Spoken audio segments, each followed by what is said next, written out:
Well, thank you so much for joining me this afternoon to talk about two photon applications. I'm going to try to keep it on the applications and advances in hardware. It's not necessarily a sales presentation, but I'll highlight some of the hardware that makes the experiments and applications much better. So the first topic I'll be discussing is two-photon theory. Really, what is two-photon microscopy, why it's important. And the second are some key applications that are really coming online and have become very popular in the neuroscience and other scientific communities. So what is single photon versus two photon microscopy? Single photon microscopy is when you have a photon excite a fluorescent molecule, the electron gets kicked up to the excited state, and as the electron relaxes down to the ground state, there's a photon that's emitted at a longer wavelength and lower energy. That's the basics of confocal and wide field fluorescence.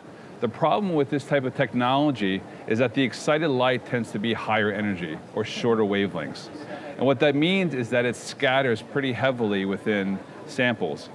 You can typically image with a confocal up to about 50 or 100 microns. But when you want to image deeper than 50 or 100 microns, it usually requires longer wavelengths.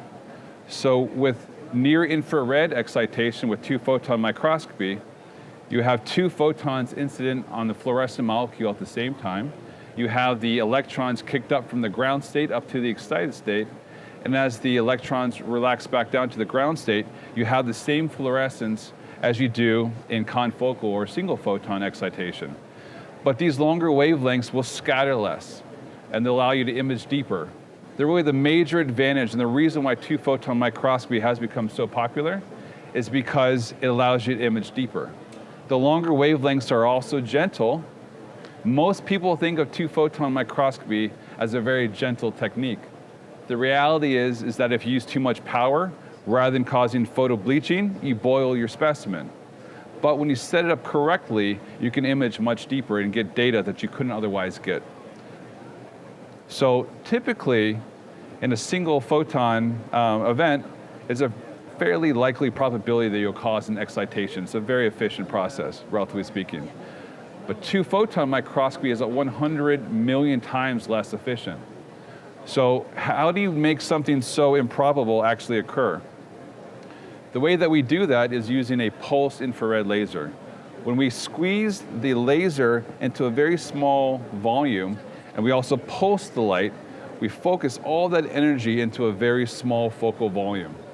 That small, very focal volume increases the probability of having that excitation event significantly. So a two-photon laser, they're very expensive. The reason why they're very expensive is they have a very high energy for a very short amount of time, and then we use our high NA optics to squeeze that light into a very small focal volume. So there are many applications coming online. We usually think of fluorescence, as I just described, with two-photon microscopy, but using the same optical path and the same optics, we can use the two-photon microscopy technique to visualize samples and tissues without any stain. So label-free microscopy has become very popular. There's many different methods, but second harmonic is probably the most common application for that. So if a molecule has a very highly ordered structure with no inversion center, we can use a two-photon microscope to visualize tissues, such as in this case, these are muscles on a zebrafish, without any label. So it allows you to visualize structures without the addition of a dye or a fluorescent protein. You don't have to have a transgenic animal. And it is also very high resolution. And in this case, it is also Z-stackable or three-dimensional. So you can use second harmonic to generate three-dimensional models of tissue or organs without any label. So this has become much more popular. The key for second harmonic generation is that the light that you are collecting is at 1/2 of the excitation light. So if you're exciting your sample at 1,000 nanometers, the signal will be at 500 nanometers. But it's not an excitation emission event. It's simply a harmonic that is intrinsic in that molecular structure. Now, we can also do third harmonic generation microscopy. And third harmonic generation microscopy is a type of microscopy that is sensitive to the difference in refractive index or optical qualities of that tissue of interest. So this is a nice illustration of using 1270 nanometers to do third harmonic generation and second harmonic generation at the same time. So in green, we are looking at the difference in refractive index in the zebrafish, and in red, we are looking at those same muscle bands in the zebrafish. So at 1270 nanometers, we can actually watch blood flow because the hemoglobin has a different optical density than the surrounding tissue. And we can combine that with a second harmonic in two different channels. And again, this blood flow is label-free microscopy. So you don't have to add a dye, you don't have to add a fluorescent protein, and it allows you to see very interesting scientific data without any label. Now, this was acquired in the Miskell group in Munich with an Olympus representative right around the same time that this paper was published. This is using third harmonic generation to visualize myelin without a label. So this was a PNAS paper from 2014, and the major purpose of this paper was to show that this is actually indeed possible. And the reason why this has become of interest and popular is lasers are now being able to be tuned out that far into the near infrared. Typically, a MyTi, which is right over at the booth across the street, was able to be tuned out to 1040, and that was really the upper limit of what two-photon microscopy was possible to be used at. But now they have OPO technology, which is a type of laser technology allowing longer wavelengths, and lasers like the Insight, which is in a single box, tune out to 1300 nanometers. It makes it more convenient to go out to these longer wavelengths. It's still expensive to go out to these longer wavelengths, but allows you to use label-free microscopy to visualize really interesting structures, which is the intrinsic biological properties of that cell, of that tissue. So this came out a little bit before that other myelin paper, and this is in vivo 3-photon microscopy. So this is really a hot topic because lasers now are just starting to be able to be tuned out to 1300 nanometers, which is possible for some 3-photon excitation. But at 1700 nanometers with OPO technology and using some Olympus custom optics, Chris Zhu's group at Cornell was able to image 1.4 millimeters into tissue, into live mouse. This is a transgenic animal, and as well as not only visualizing the vasculature with the transgene, they're also able to use third harmonic generation microscopy to generate a second signal and image both at the same time. Third harmonic generation tends to be less efficient than fluorescence. You tend to need to have higher power, or it drops off in signal. And so you're able to actually image by 3-photon excitation fluorescence all the way down to 1.4 millimeter, but the third harmonic generation will drop out a little bit before that. But the reason why this is so exciting is, like, as I said before, the whole purpose of 2-photon microscopy really originated from the need to image deeper into tissues. So as you were able to image at 1.4 millimeters, that is a significant improvement in depth. That last 500 microns is very exciting. That's Nature publication worthy. So that's really the excitement where this comes from. And the Olympus optics are going out now to 16 or 1700 nanometers with still very high transmission. So the coatings and the optics have also kept in step with the advancement in the laser technology.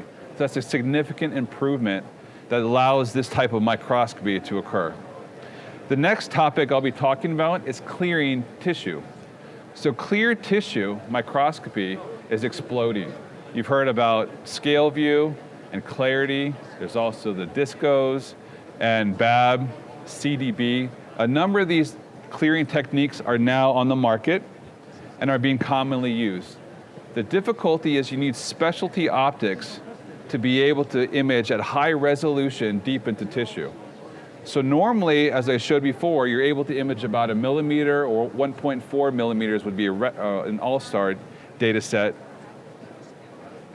As you clear tissue, you need to be able to image much deeper. So Olympus developed optics that can image 4 millimeters into tissue, 8 millimeters into tissue with very high resolution, and the refractive index is matched with the optics along with the clearing technique. So if you clear with clarity, we have a lens that can ideally image clarity with high resolution and long working distance. So again, the hardware and the science is making a good match. And that's really exciting for this field of two-photon microscopy. So these type of data sets are only possible within the last couple years. Being able to image 8 millimeters or almost a centimeter into tissue, if the tissue is well cleared and the refractive index match of the tissue and the optics is correct, it is possible to generate data stacks that are exceedingly deeper than anything ever possible before. And these are really coming in line. This is scale cleared brain, but clarity and CDB and other methods are also becoming very popular. And again, we have these optics that are able to image very, very, very deep. So we're still imaging a single stack. You can see all the different layers within the brain we're imaging through. Normally you would have to section and then look at each individual chunk of tissue separately and then try to merge it all together. But when you clear tissue, you're able to keep the tissue intact and not have to reconstruct it after the fact with different blocks of tissue. This is another nice example of a large piece of tissue that has been fixed. All these techniques are for fixed specimens, cleared, and then taken multiple Z-stacks over an area, and that whole data set is then reconstructed and generated into a three-dimensional model. So again, this is very exciting. Maybe 10 years ago, I would say that this is relatively impossible. But now this is becoming much more routine and really appropriately becoming very popular in the neuroscience and other scientific fields. The last topic I will talk about is optogenetics. So optogenetics is not necessarily and only a two-photon microscopy technique, but it's becoming very, very, very popular and mainstream in the neuroscience community. Optogenetics is really using light to control electrical activity. So you can express different constructs into tissue and use different wavelengths of light to gate those constructs, to turn on channels or close channels, or also electrically activate cells or make them quiescent. So a typical optogenetics experiment is imaging while you flash in a particular ROI or the full field stimulation.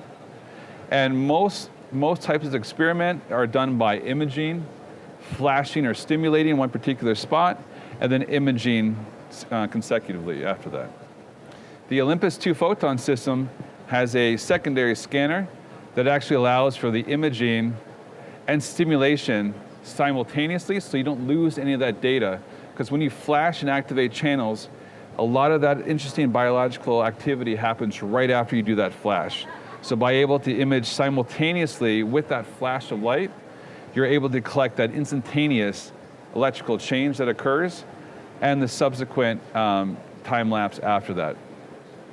So that's also a very popular technique that our systems are ideally suited for, again, matching the science with the hardware improvements.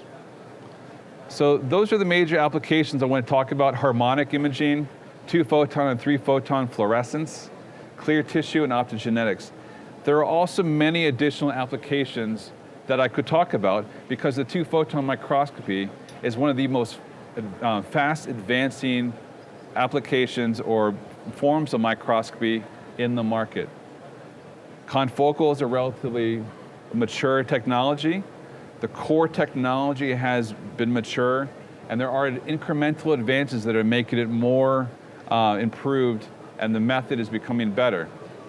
2-photon is changing dramatically every few years because of all these advances in the hardware and the optics. There are many methods like CARS and stimulated Raman, which allow you to image different molecular signatures in cells without any label. CARS is great for imaging lipid or myelin. Adaptive optics is another method that is being used in the home builder community mostly to image deep into tissue by distorting the excitation wavefront. Spatial light modulators Electrically tunable lenses are also of interest, and I hear about them quite a bit in research laboratories. 2-photon light sheet, 2-photon super resolution. These are all applications that are advancing very quickly in the 2-photon community. And so it's a very exciting field for Olympus, and we've been in this market for the longest of any of the other manufacturers.